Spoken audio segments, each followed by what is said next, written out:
Olá, eu sou Lauro Jardim. Eu sou o Gabeira.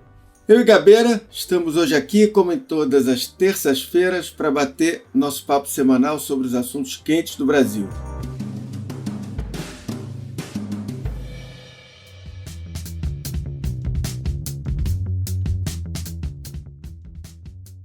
Hoje a gente está trazendo dois temas aqui para o podcast. O primeiro é que eu e Gabeira vamos conversar sobre a batalha do Bolsonaro pelo voto impresso, que é uma obsessão calculada do Bolsonaro, que agora finalmente parece ter tido uma resposta à altura do Poder Judiciário, que decidiu investigar o presidente pelas insistentes falas que ele tem feito, falas golpistas. Daí surjam chantagens para que venhamos a ter umas eleições sem qualquer forma de ser auditada. Quem fala que ela é auditada e é segura é mentiroso. É quem não tem amor à democracia, é quem não respeita o seu povo. Depois a gente vai falar da crise hídrica. Os reservatórios continuam baixando. Unanimemente os especialistas preveem um outubro e um novembro complicados, com possibilidade de alguns apagões, alguns blackouts. E o governo continua dizendo que não há o menor perigo e não dando sinais à sociedade do que ele está fazendo para enfrentar o problema.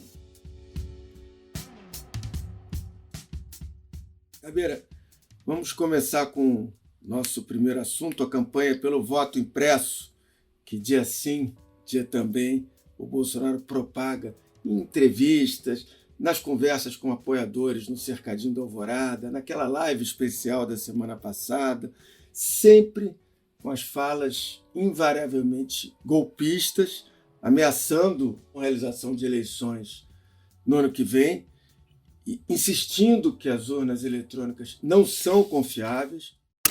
Vocês estão aí, além de clamar pela garantia da nossa liberdade, buscar uma maneira que tenhamos eleições limpas e democráticas no ano que vem.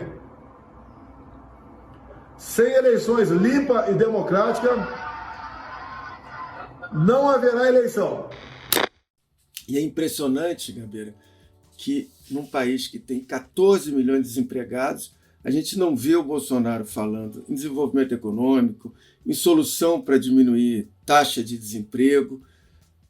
Ao contrário, o que ele faz, por exemplo, na semana passada, foi recriar o Ministério do Trabalho, mas não para tentar achar essa solução, mas apenas para comandar o Onyx Lorenzoni num ministério, porque ele tinha que sair da Secretaria-Geral. Voltando aqui ao voto impresso do Bolsonaro, o que a gente viu na live da semana passada, Gabriel, foi mais um terraplanismo do Bolsonaro, que serviu ao propósito dele, que foi o de turbinar, por exemplo, as manifestações que iam ocorrer e que estavam marcadas pelos bolsonaristas para ocorrer no domingo, que de fato ocorreram. Eu vou passar a palavra para você, que você me disse, quando a gente estava conversando sobre esse podcast de hoje, antes de começar a gravar, que a defesa do voto impresso do Bolsonaro é uma espécie de preparação e uma reação dele para uma possível derrota em 2022, não é isso? É isso. Eu costumo comparar o comportamento dele com o comportamento do Trump nos Estados Unidos, né? O Trump nos Estados Unidos partiu para questionar o voto impresso, por acaso, que era o voto pelo correio, né? E sabendo que já estava prestes a ser derrotado. Porque o que derrota os dois, e é mais ou menos inevitável que isso aconteça, porque é um fato histórico de grandes dimensões, é a pandemia. É o comportamento que tiveram na pandemia. Então isso já diminui muito a chance dele se reeleger. E ele percebe isso, né? Percebe isso através das pesquisas e seguindo a trilha do Trump por um caminho diferente, porque o Trump questionava o voto impresso, ele questiona o voto eletrônico. Na verdade, ele espera, em primeiro lugar, que, sendo derrotado, ele tente alguma coisa, como foi tentado no Capitólio, nos Estados Unidos. Alguns grupos armados, violentos e tal, com a ajuda de polícia militar, de qualquer coisa assim, ele tente alguma coisa. No dia 19 de dezembro, o presidente Donald Trump já convocava os apoiadores nas redes sociais. Grande protesto em Washington no dia 6. Estejam lá, vai ser louco. Caso ele seja derrotado aí também, ainda resta uma vitória final, que é a vitória que o Trump hoje celebra nos Estados Unidos, que 50% dos eleitores republicanos acreditam que o Trump venceu a eleição e que as eleições foram fraudadas. Então, ele continuará vivo na memória e na cabeça dos seus eleitores, de uma parte dos seus eleitores, como um presidente que venceu as eleições e foi tungado pelo sistema. Dentro desse espírito, ele tem algumas coisas. Ele pode, primeiro, perder as eleições, tudo bem, aí ele tenta uma reação popular, não é? Caso a reação popular também se esgote, como se esgotou do Capitólio, ele fica na memória das pessoas como um presidente que foi derrotado em circunstâncias de corrupção ou de falha do sistema. Essa é a tática dele. Acontece que essa tática vem sendo desenvolvida diante de um sistema que é internacionalmente bem reconhecido, que é o sistema eletrônico de votação no Brasil. Acontece que a maioria esmagadora dos políticos brasileiros tem uma posição de que o sistema eletrônico funciona bem, porque eles foram eleitos por ele. Sim. A única dúvida que existe no espectro político em relação ao voto impresso, com a auditoria do voto impresso, vem do PDT por uma questão do Brizola no passado. Exato. Entende? Mas eles não querem também se confundir com a luta do Bolsonaro nesse momento. Então, eu acho que houve uma linha, um marco nessa história, no qual o Supremo perdeu a paciência com Bolsonaro. E eu acho que foi a live de quinta-feira. É justo quem tirou o Lula da cadeia, quem o tornou elegível, ser o mesmo que vai contar o voto numa sala secreta no TSE? Cadê a contagem pública dos votos? Eu acho que por ali eles falaram assim, bom, esse presidente está questionando as eleições, está tentando um golpe, e se a gente não reagir, as coisas vão ficar muito ruins, uma vez que o Congresso não reage e a Procuradoria-Geral da República também não reage. O que acontece? O Supremo decidiu falar uma outra linguagem com Bolsonaro, uma linguagem de confrontar mesmo a posição dele. Então, a primeira repercussão disso foi no Alexandre de Moraes, o ministro Alexandre de Moraes, que decidiu retomar aquele processo no qual o Bolsonaro é acusado de tentar interferir na Polícia Federal. Então, que o Alexandre de Moraes, logo depois da live, falou assim, não, esse processo tem que voltar. A segunda decisão de peso foi exatamente a do TSE, decidindo abrir um inquérito para colocar o presidente na condição de investigado por contestar o sistema eleitoral. E a segunda decisão, ainda nesse contexto, foi enviar um pedido ao Alexandre de Moraes, que estava presente, aliás, na própria reunião, para que ele incluísse também essas tentativas do presidente da República naquele inquérito sobre fake news, um inquérito sobre atentados à democracia e as fake news. Então, eu acho que criou-se uma situação agora que o Supremo Tribunal Federal disse basta.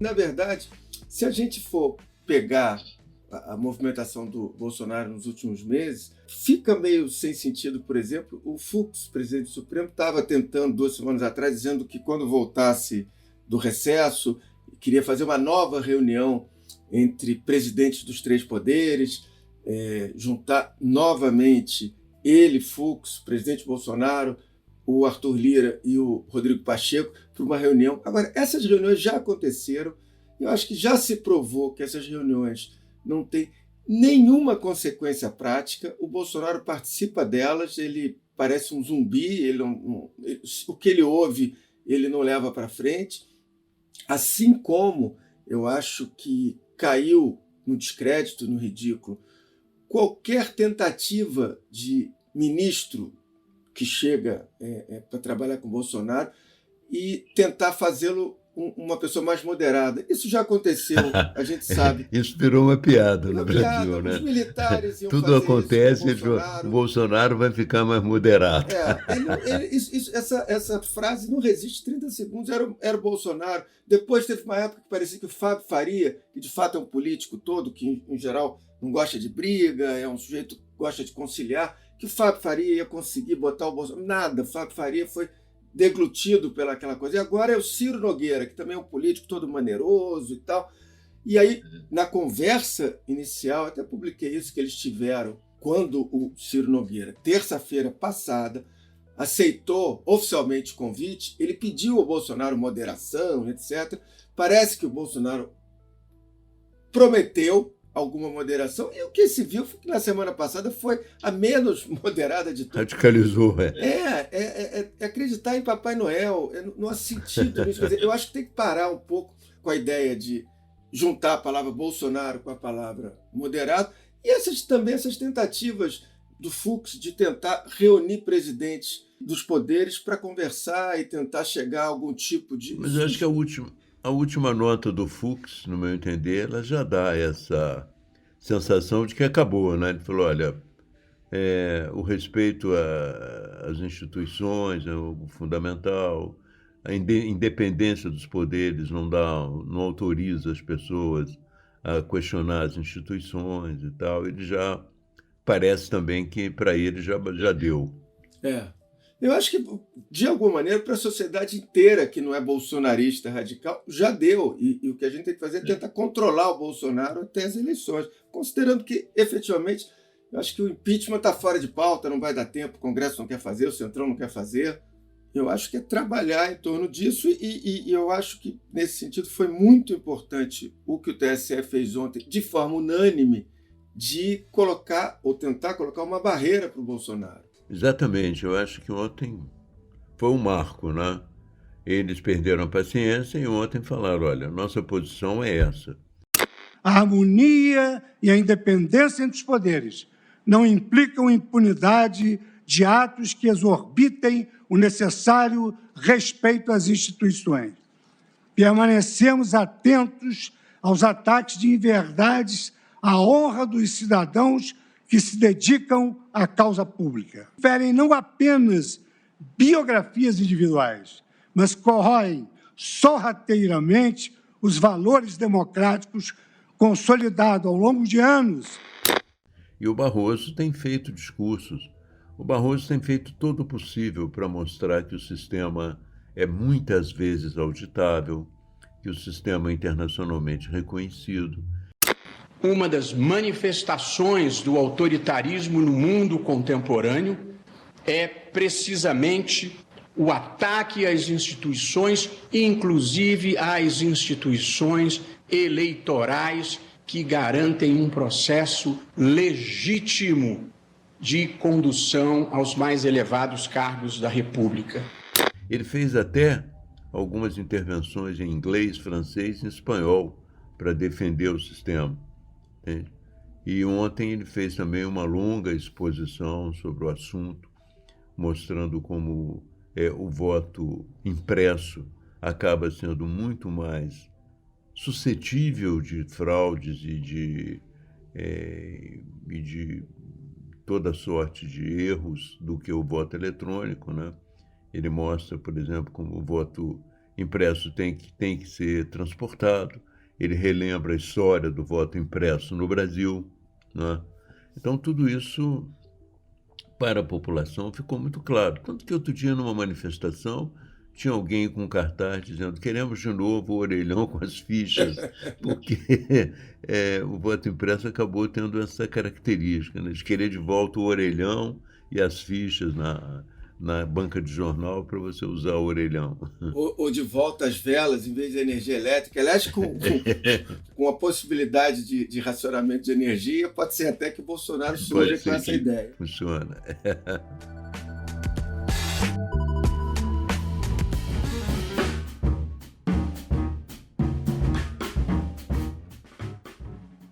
O PGR, o Procurador-Geral da República, deve continuar silencioso porque ele procura fazer o jogo dele com o Bolsonaro, de boas relações e tal. Mas o Congresso deve votar. Então, a decisão do Congresso é muito importante.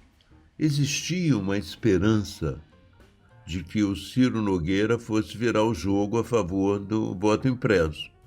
Mas até o momento não parece que isso acontece, dado a situação de rejeição dessa saída, inclusive do próprio partido do Ciro Nogueira. Não, o que o presidente da Câmara, Arthur Lira, tem dito, para quem conversa com ele em privado, é que no plenário não há chance de essa proposição conseguir os 2/3. Então, é muito difícil que o relatório do voto impresso seja aprovado, mas não é impossível, o relatório na comissão. Agora, aqui no plenário, e o Arthur Lira conhece isso, é uma coisa que ele deve conhecer bem, é a alma do plenário, já que ele foi eleito com essa diferença toda. Então, eu acho que essa discussão vai acabar, pelo menos a discussão no Congresso, ela acaba logo ali. E aí vai continuar o Bolsonaro, porque não tenha dúvida, né, como a gente já falou aqui, que o Bolsonaro esse assunto vai ser a pedra de toque do discurso dele o tempo inteiro até as eleições. Até depois das eleições. Até depois, exatamente. Ele derrotado, ele pelo menos vai carregar para as viúvas do bolsonarismo, então, em 2023, esse discurso. Porque você pode raciocinar, nós não estamos prevendo uma coisa fora de propósito. Ele venceu as eleições e continuou questionando o sistema. Imagina se perder.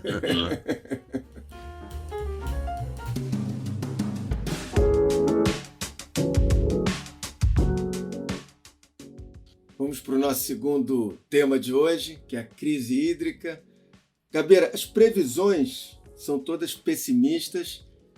A gente pode entrar em outubro e novembro com possibilidade de blackouts, ou seja, há a possibilidade da gente não ter energia em alguns momentos de pico, e não há, no curto prazo, nenhuma possibilidade de aumentar a oferta de energia. Nesse contexto todo, o ministro das Minas e Energia, o Bento de Albuquerque, ele garantiu, por exemplo, na semana passada, numa entrevista, peremptoriamente que não vai faltar energia, que é uma frase absolutamente nonsense, é uma garantia que é muito mais a vontade, um desejo dele, do que uma afirmação técnica, até porque na mesma fala ele reconheceu que o Brasil vive a sua crise hídrica mais grave desde 1931. A escassez de água que atinge nossas hidrelétricas, em especial do Sudeste e Centro-Oeste, é a maior dos últimos 91 anos. Então, só nisso já mostra o tamanho do problema. Agora, ele disse nessa frase, abre aspas, isso não é motivo de preocupação para a sociedade. Quer dizer, claro que é motivo de preocupação. Não há como prometer que não vai faltar energia. Nós estamos passando reconhecidamente pelo ministro pela maior crise hídrica desde 1930. Nenhum governo pode ser alarmista, mas ele não pode também dizer que está tudo sob controle, né? Quer dizer, senão você tem o risco aí de acontecer como aconteceu com a vacina. Quando o governo acordou, no caso da vacina, já estava tarde, não tinha vacina para comprar no mercado. E, nesse sentido, o ministro Bento pode virar um Pazuello nesse segundo semestre com essa atitude negacionista. Eu acho que sim, porque existem muitas coisas que você pode fazer no momento. Uma delas é uma campanha. Uma campanha é falar para a população que você está nessa situação crítica e pedir a compreensão no sentido do uso racional, não só da água, como da energia, não é? Eu acho que uma campanha seria interessante, no momento, e necessária. Eu assisti bem de perto a crise de 2001, inclusive ia ao Palácio de vez em quando para discutir com Pedro Parente, que era o responsável pelo governo Fernando Henrique Cardoso para tratar do assunto, e percebi ali que ela tem uma repercussão muito grande no prestígio de um governo. Talvez ela tenha contribuído para a derrota do PSDB em 2002. Evidentemente que houve outros fatores que determinaram a vitória do Lula ali em 2002. Mas certamente a crise hídrica traz para a população uma sensação de desgoverno, né? E se você não está preparado, primeiro, se você não admite claramente que ela existe, segundo, se você não mobiliza a população nesse sentido, muito possivelmente vai ser sentido ou vai ser, de uma certa maneira, visto por muita gente como uma surpresa. Exato. Algo que, de repente, aconteceu como um relâmpago no céu azul, entende? Quando, na verdade, nós estamos vendo dois fenômenos que contribuem muito com ela. Um deles é o Laninha, esse fenômeno no Pacífico, nas águas do Pacífico, e o outro é o desmatamento na Amazônia também, entende? O desmatamento são as queimadas na Amazônia, que, de uma certa maneira, fazem declinar os rios voadores. O desmatamento na Amazônia cresceu 51% nos últimos 11 meses na comparação com o período anterior. A floresta perdeu mais de 8.000 quilômetros quadrados de área verde. Segundo o Instituto Amazon, é a maior devastação em 10 anos para o período. Esses rios que vêm pela atmosfera e regulam, de uma certa maneira, o sistema de chuva no sudoeste, no sul do Brasil. Portanto, nós estamos diante de uma situação muito complicada. Eu costumo dizer, olha, em cima do negacionismo do Bolsonaro passou uma jamanta histórica que foi a pandemia. A pandemia realmente é um fato inesquecível no século, né?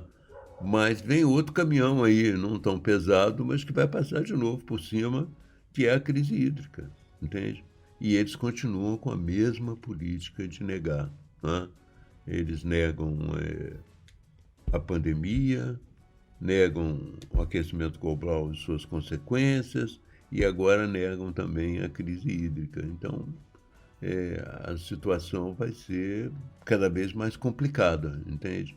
Para quem está querendo, estar preocupado com um voto auditável, um voto não sei o quê, devia pensar um pouco nas eleições mesmo, né? E isso aí vai ser um impacto grande nele.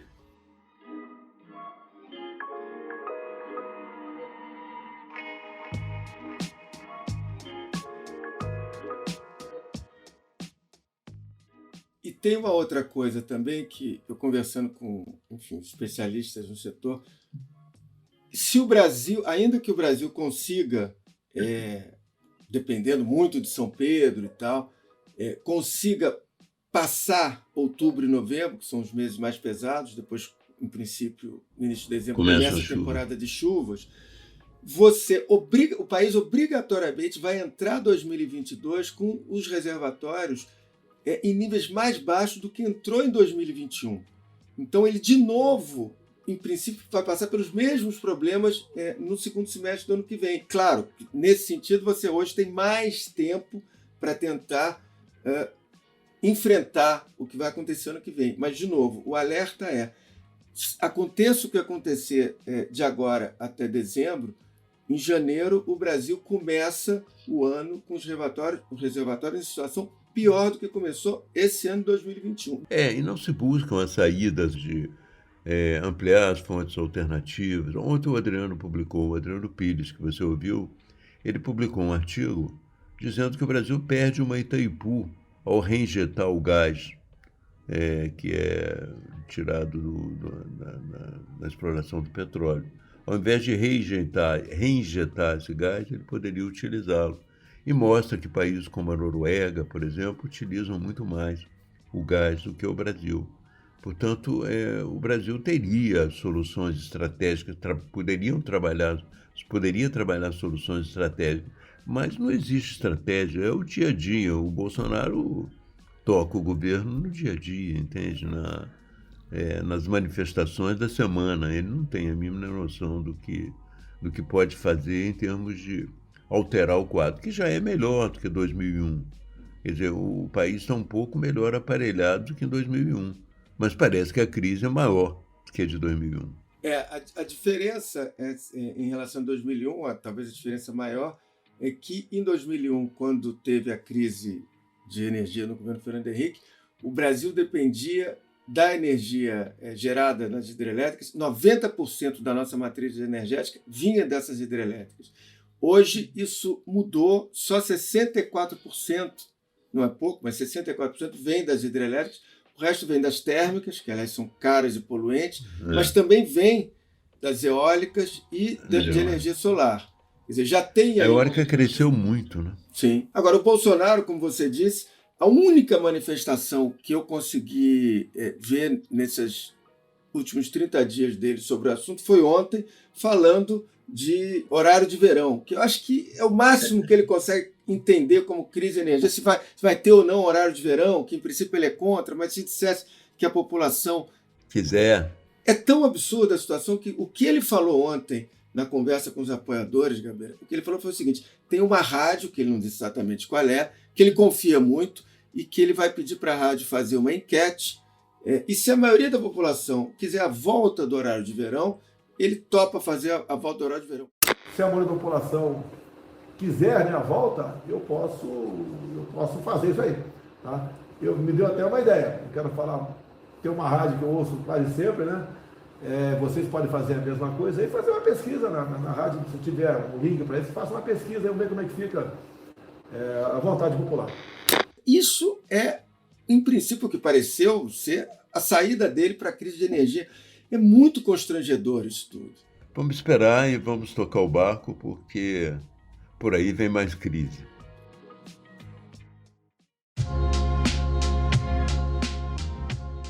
Bom, está terminando o Lauro Gabeira de hoje, a gente fica por aqui. O Lauro Gabeira está disponível a partir das 5h30 da tarde, das terças-feiras, no site do Globo, no Spotify, no iTunes ou na sua plataforma preferida de podcast. E também pode ser ouvido na Rádio CBN às 10h30 da noite, também às terças-feiras. Esse episódio teve a edição do Vitor Carvalho e da Fernanda Pontes. Na terça que vem, a gente está de volta. Tchau. Até lá.